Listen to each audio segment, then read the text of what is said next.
and welcome to another evening of LunaTalks. Can't sleep tonight, y'all. I am back in it again. So, on this still evening, I picked up, what do you call it? Animal pie strain. It's 70% indica, 30% sativa. It is actually mixed with what's a hybrid of animal cookies and cherry pie strains. So very skunky, spicy, a little bit of berry, earthy. Um, Definitely feel the relaxing. It's between 15 to 20% THC, which is like a good area for me personally. I can't do the high THC percentages. That's just for me personally. That's just too much. So, but I'd like to thank you for joining me on another evening.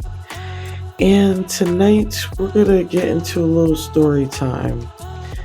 Uh, I touched on this story a little bit in my memoir, but I didn't dive deep into it. I went a little bit more personal with my personal experience, but this story is a little more fun, but it definitely brought on questions in my mind.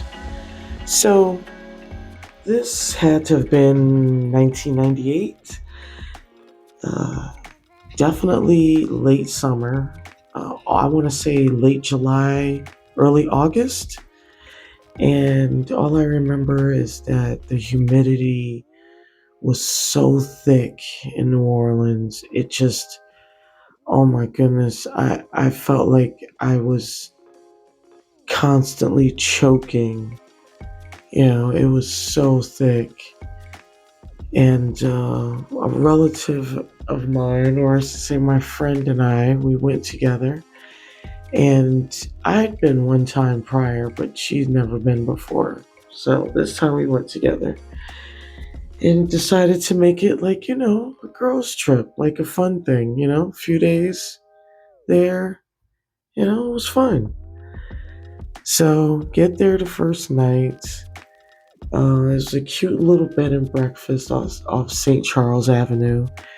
I believe, I want to say it's still there, but I hadn't been, oh my goodness, I want to say in like 7 years. So I wouldn't definitely say.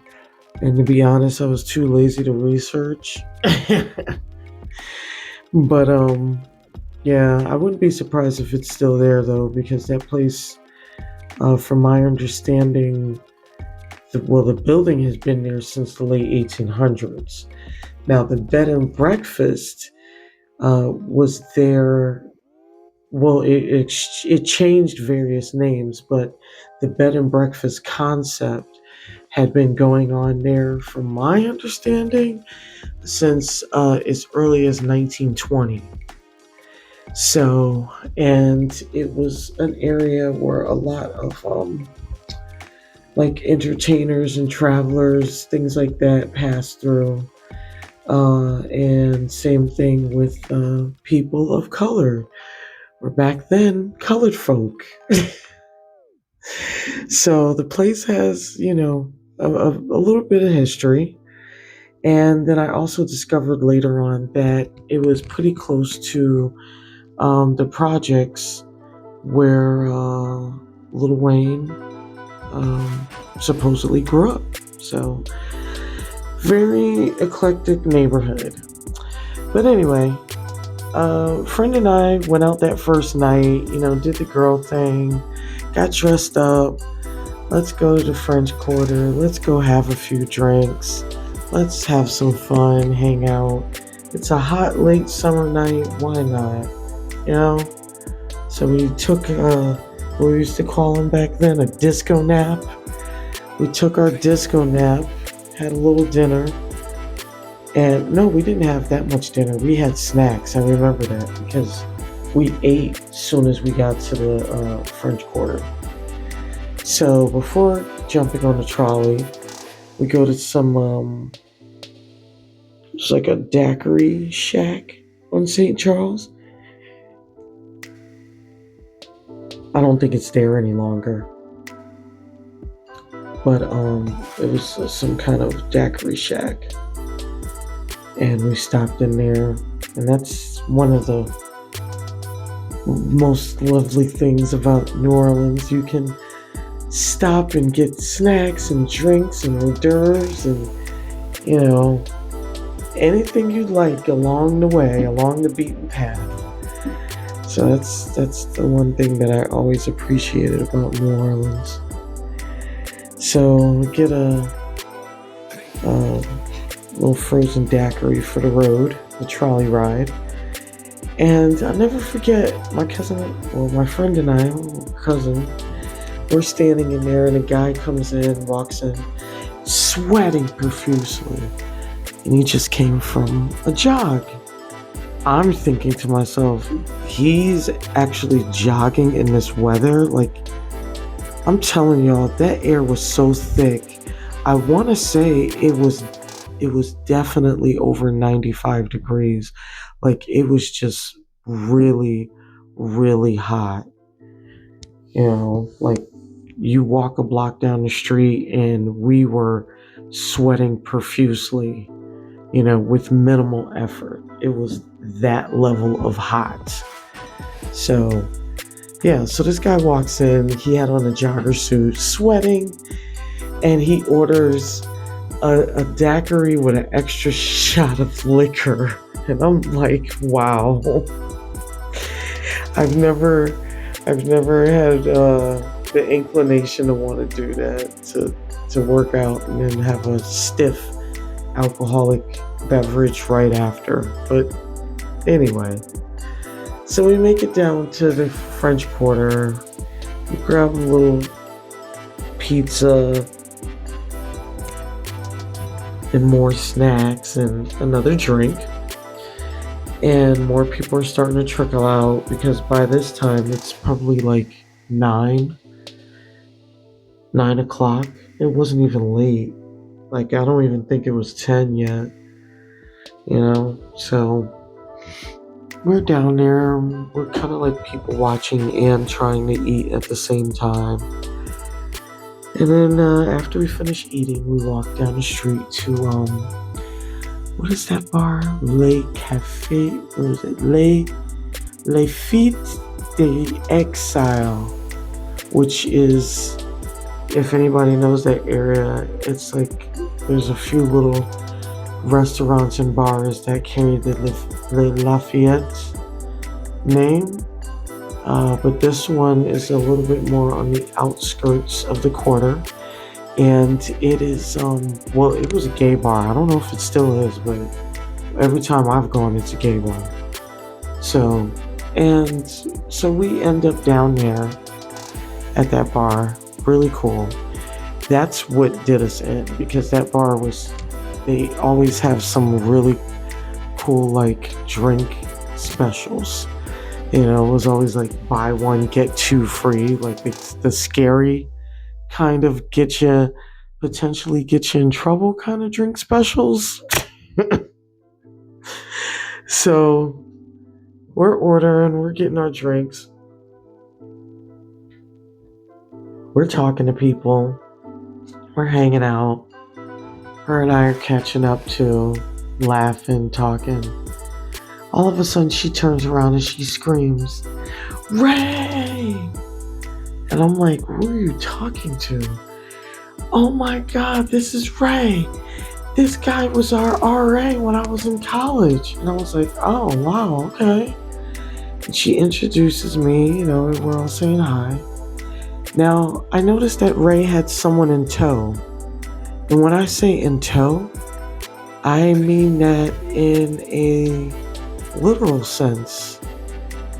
This gentleman was collared and tied up and being drug around in tow by her prior RA, Ray. So I'm just standing in the background looking at this, and they're, shoot like two hands. Oh my God. Oh, you've been here? Have you heard from so-and-so? So it's that whole catch-up thing. And Ray's companion, I didn't know what to call this guy, so just companion for right now. He stood standing there idle, as if he was waiting for instructions, and he was looking at me, but then looking kind of in the air. And I'm kind of standing on the outskirts, but I'm enjoying my drink. And I'm like telling myself, just take it in, take it in. So the companion leans over and, you having fun? You ever been here before? And before he could finish sitting back up, Ray snatched his collar back and snapped him so hard, the guy jerked backwards. People in the bar were starting to turn around and look. And I'm like, I wanted to stop it in a way, because it came across like it was a lot. Just slightly aggressive. Like I wasn't sure what was happening.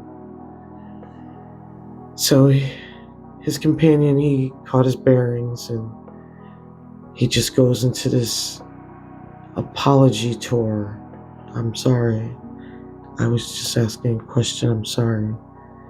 And of course, me being me, I jumped to the conclusion of, oh my goodness, am I experiencing a man being abused? I've never been around a man that was ever abused. What do I do? I'm looking at him thinking, what signs? Is he going to give me a sign? How do I help him? He can't even look at me. Ray is controlling everything. He won't even allow him to move in any way or maneuver in any way. This is all things going through my head. And Ray's he's holding that collar close and tight. He's whispering in his ear one moment, and the next moment he's shouting. Almost shouting, not yelling, but just, he's almost there. He's shouting. And then he goes back to whispering again. And his companion's face is just, one minute it's pale, the next minute it's getting a little bit light pink, and the next minute is pale. Then he managed to look at me, but I couldn't figure out what that look was. I couldn't figure out if he was looking at me, calling out for help, or was he looking at me like, this is what we do, don't be alarmed? Or was he looking at me with embarrassment, with, please don't look back at me. I can't believe Ray's doing this in front of you all, and I don't know any of you. Maybe that's what that last look was, but Ray finally let his collar go. They went back to their conversation, him and my friend. Then Ray makes an announcement. My companion now has permission to carry on a conversation with you, Luna. I said, oh, okay. I didn't know he needed my permission, but okay. And the companion interjected very slightly and said, yeah, it's okay. I had to ask permission. And then he starts telling me how he even got to that space with Ray. I've never really come across anyone that was that ingrained In the sub lifestyle, it was always like a fantasy or a discussion or questions about it. Or I heard a friend of a friend of a friend who's done this, this, and that. But I've never experienced someone who was living full time the sub lifestyle.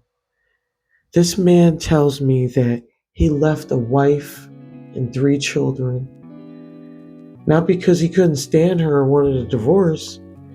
He just said that he met Ray and felt this need to be with him, and Ray discussed what it required. It entailed payments, regular payments, living situation, and it is full-time punishment, full-time degrading in public and in private. Language is demeaning, and the guy was telling me in a way that part of him felt mixed about it, but another part of him felt excited and liberated that he actually had someone to tell outside of their community. Like there was almost a strange sense of relief from him disclosing that he left his wife and children to be with Ray and live a sub lifestyle full time. It was very interesting, and that's when I kind of went down my path of exploring and learning more about BDSM, and there's just so many different subcategories and genres in it. People hear that and they automatically assume like, oh, someone's beating someone else, or they think of what is that movie? Pulp Fiction, with the Quentin Tarantino movie. If those of you who don't know, you should know. It's like a cult classic kind of movie. That movie will take you on a roller coaster and watch it while you're high too. Oh my gosh. It's a lot. It could be a lot. But, people assume that that's BDSM, the whole dressing up in the latex and leather and bondage, and, but it's multifaceted. It's multifaceted. So yeah, that was an interesting evening there in New Orleans. On my path of discovering more of that, I was able to learn more about, like I said, the subgenres, like binding, spanking, fire play, flogging, all that stuff. So it's interesting, but actually having firsthand contact with an active lifestyle sub, that had to be one of the most enlightening conversations. And then I started to think, is that something most people seek out? To live full time like that? To be degraded and spoken down to and treated like trash like that full time? Where does that come from? Or is that something that the person believes that they deserve? Or are those kind of demeaning actions their trigger, their turn on? I don't know.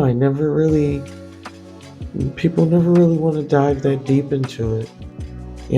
Fetishes for the most part are still taboo to a lot of people. But I'd like to hear more from you guys out there. If you've ever were curious or had any experience or been propositioned. I've been propositioned many times, and maybe I'll tell you about that in the next one. And what happened. Oh, but yeah, that was interesting. Listening to his companion discuss what his day in and day out was like. He had to get up early. He had to make breakfast, do all the laundry, the chores.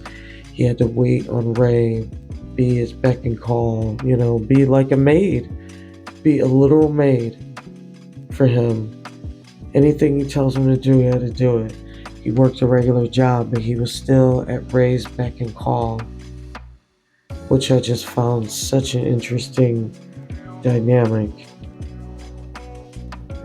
I mean, like I said, I know people that were in that lifestyle that dibbled and dabbled, but they never were so ingrained in it 24/7 to the level of this companion. So, interesting. I'd like to hear about your fetishes or what your thoughts are on that. But again, I appreciate you listening. This animal pie, I think, is finally starting to kick in. And I'm going to take advantage and lay my head on my pillow. Once again, thank you for joining me for another episode of LunaTalks.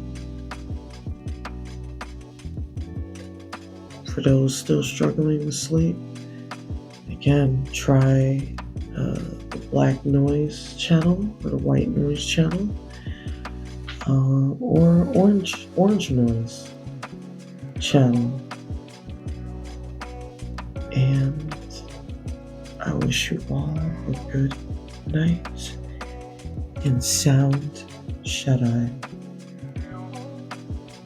Be blessed. Night night.